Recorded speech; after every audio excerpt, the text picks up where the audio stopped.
যারা আহত অবস্থায় আছে,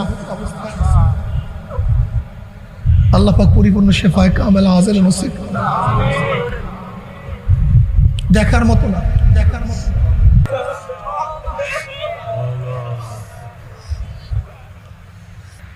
তোরা কি চিন্তা করছ না আজকে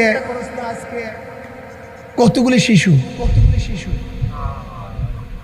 যখন স্কুলে গেছে চিন্তা করতে পারে না বাড়িতে ফিরতে পারবে, বাপ মাও চিন্তা করতে পারে না এই বাচ্চাকে আর কোনোদিন কোলে নিতে পারবে। এই মাইলস্টোন স্কুলের মধ্যে আজকে যে দুর্ঘটনা ঘটছে, একটু আগেও কেউ ভাবতে পারেনি, একটু আগেও আমাদের ফেকের নাই, চিন্তা নেই। আল্লাহর কাছে দোয়া করে যারা মারা গেছে ওদেরকে আল্লাহ পাক জান্নাত দান করেন, পরিবার পরিজনকে ধৈর্য ধারণ করার তৌফিক দান করেন। যারা আহত